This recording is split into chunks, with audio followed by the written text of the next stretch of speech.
People, Deluded, thank you very much for tuning back in. I'm back again. Now, I'm going to cut straight to the point, people. If you watch Arsenal, whether you support us or you just have a TV or you've been anywhere in the last season, you will know of the many problems that face us in terms of improving tactically on the football pitch, technically in terms of better players and everything else that surrounds it. I'm not here to talk about the backroom staff and all of these things. And again, I'm not a psychologist.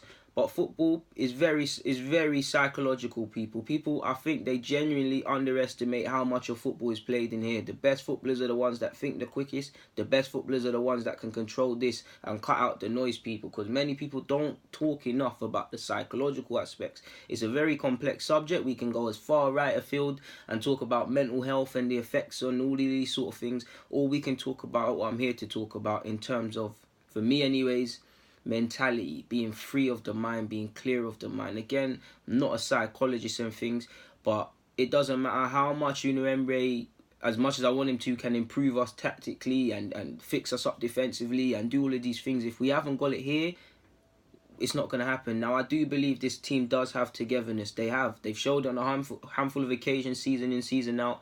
Whether I agree with that, we know that's not what you should be doing. You should be doing it every week, but they've shown it, and I do think this is a close-knit bunch of players. Again, I'm not an Arsenal coach. I'm not the Arsenal manager. I don't know what day-to-day in. Of course, not everybody likes each other, but they do look like a tight-knit bunch of players. Everybody seems to get on with everybody. Everybody's going out with everybody away from the pitch. They do stand up for one another and kind of stay together. On a football pitch, I personally feel a lot of our issues are mental people, in my opinion. Because it doesn't matter if it's incidences of before a game knowing that if we win this we're going to go top 4, if we lose this we're going to drop. If it doesn't matter if when you're in a game situation where we've conceded one goal, and I always give this example, we've conceded one goal and then we go and ship 2, 3, 4. Look how many we conceded within 20 odd minutes or so against Chelsea.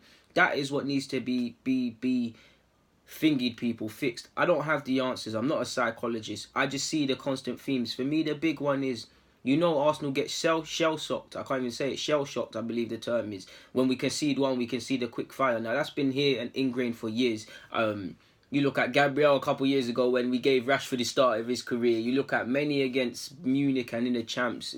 Chelsea 4 the other day. You get the point. But for me, when you dig beyond the obvious, people, you've got to think of yourself. Put yourself in that situation. What is being said? How are these people reacting to the pressures and stuff? Put yourself in any of them players' shoes. We've conceded one goal in the Europa League final, and then we've conceded a second. What is said? What is said before you talk about what's said to each other? What is going on in the mind, people? If I'm a right back and I've conceded 2 goals and I'm in that situation, you're kind of thinking, we need to get back to basics, shore up things. But how do they feel? If you can't cope with pressure, then you can't be here, people. There's many incidences you can look at the psychological aspects, whether it's, like I said, shell-shocked, whether it's how we start games, whether it's the inferior complex, whether it's toxic environments, because we know fans in general, we know with Arsenal the running soap dramas, there's that. Whether it's hostile away games where fans are on top of us and the pitches are very close, we need to be able to deal with it. Beyond stating the obvious of, if you're playing for Arsenal or any top 6 club, should be able to deal with this, innit, people. But we need to, for me, people, they've got to be clear of the mind. Now, I have my opinion on several of these players, like you do, people. There's many players I feel will let you down time and time again. I feel there's players that play good, players that can be polished. I feel there's players that simply are not good enough to take the team forward. I believe all of that, people. But to a degree, if we remove our emotions and remove how we personally feel about X, Y, Z, and we just look at it, to a degree, it's not a clean slate. But I'm trying to say to them, at least if I'm Emery or whatever, it's a clean slate. For those of you that are here, it's a clean slate in terms of we start again. Last season is last season. We move forward. Clear state, clear of mind. We need to be clear, in my opinion, clear. We need to be at peace. It doesn't look like a lot of our players are at peace with themselves on a football field. We always look on edge. It doesn't matter if it's... And it's hard. You see young players, or some of our young players, because they don't really... We'll get onto the senior players, but some of our young players, there's not really experienced players to look at. So they behave like headless chickens, or they lose themselves. They either don't know what they're doing or their heads drop. There's good players within this side that were brought to this club, and they're looking around and they must be thinking, I'm playing with players that are not good enough.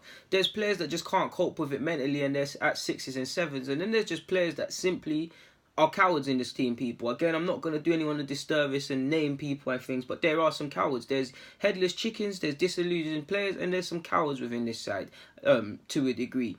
And we've got to rectify mentally how we approach this, because, again, if you can't deal with scrutiny and pressure and all of these things, you can't play for Arsenal. More often than not, you can't play for Arsenal right now, because a lot of our fans speak in extremes. It can be quite toxic. You know, if you talk about Arsenal in the media, you sell papers, you sell TV shows. You know, we obviously, fans want to laugh at us on the net and that. So there's that. But we've got to be clear with the mind. And I think Emery, he will.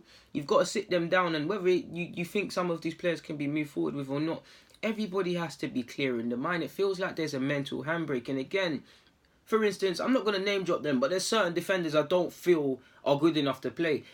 But at the same time, are good enough to play for us anymore. But at the same time, if they're in an away game next season, I want them to go into that, and be cool mentally. Not obviously take on board the talking points and both the ramifications of winning and losing that game for the league, and the talking points and all the noise. Cut it out.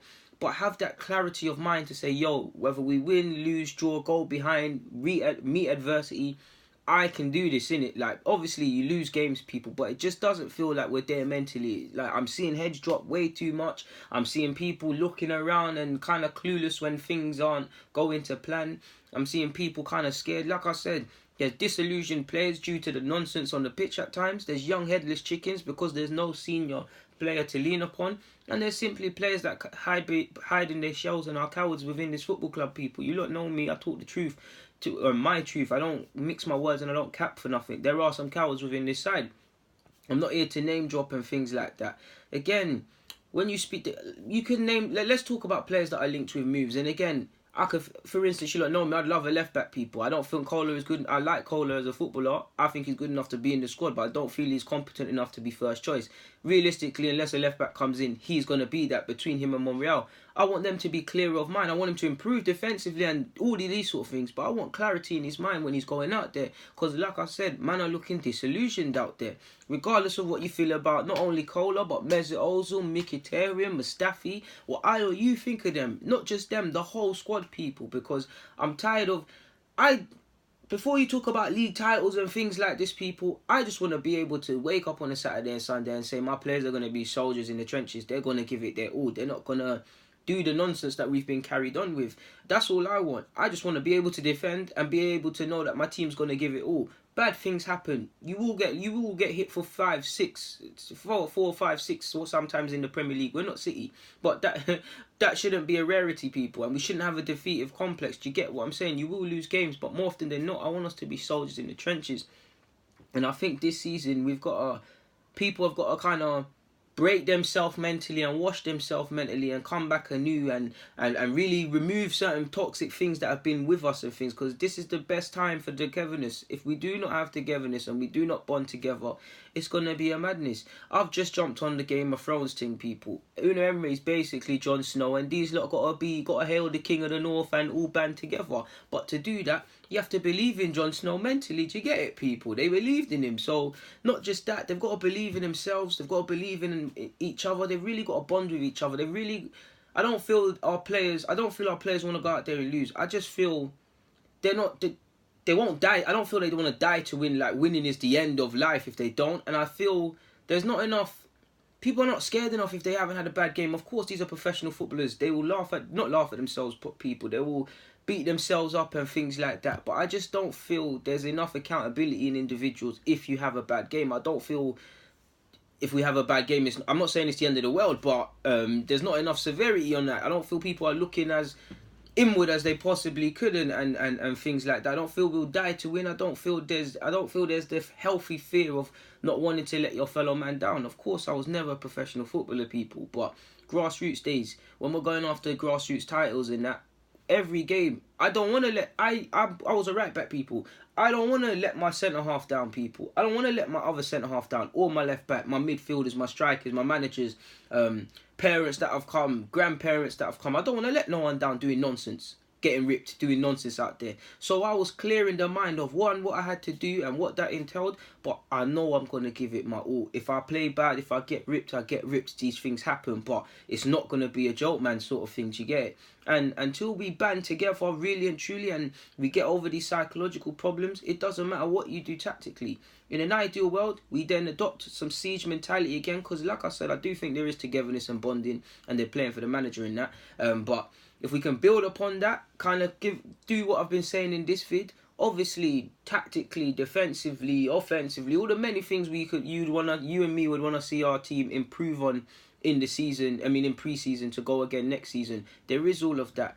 We haven't got long. It's not going to happen overnight, people. Pre-season is not long enough for it to change, but we need to start moving in the right direction. And this is before talking about transfers and all of these sort of things, people.